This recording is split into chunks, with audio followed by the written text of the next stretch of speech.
இலங்கைக்கு விடுதலை வாங்கி தரேன்.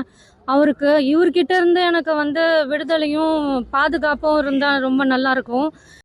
வேல்முருகன் அவர்களே, அண்ணன் விஜயை பற்றி அவதூறு பேசுவதற்கு முன்பு உங்கள் மனைவி கேட்கும் கேள்விகளுக்கு பதில் சொல்லுங்கள். தமிழக வெற்றி கழக தலைவர் விஜய் அவர்கள் 10ஆம் மற்றும் 12ஆம் வகுப்பில் தொகுதி வாரியாக சிறந்த மதிப்பெண்களை பெற்ற மாணவ மாணவிகளுக்கு கல்வி விருது வழங்கும் விழா என்று ஒன்றை நடத்தி பரிசு வழங்கி ஊக்கப்படுத்தி வருகிறார்.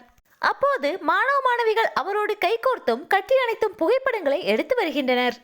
மாணவிகள் விஜயுடன் புகைப்படம் எடுப்பதை தமிழக வாழ்வுரிமை கட்சி தலைவரான வேல்முருகன் 2 கிராம் பரிசு கொடுத்தால் வயது பெண்கள் உடனே கூத்தாடி நடிகருடன் சென்று கட்டிப்பிடித்து போட்டோ எடுத்துக்கொள்வது கேவலமாக உள்ளது.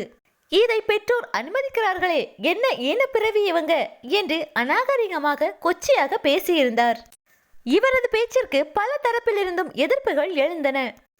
இந்நிலையில் தற்போது வேல்முருகனின் மனைவி பத்திரிகையாளர்களை சந்தித்து கேள்வி எழுப்பியுள்ளார்.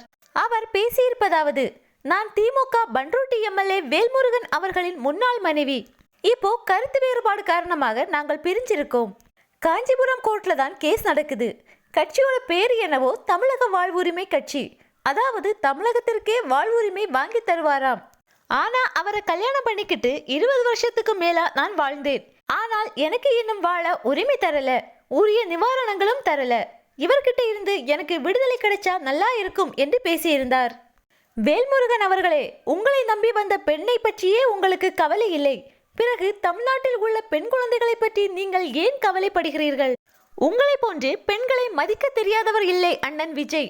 பெண் குழந்தைகளின் நலனில் மிகுந்த அக்கறை கொண்டவர்தான் எங்கள் அண்ணன்.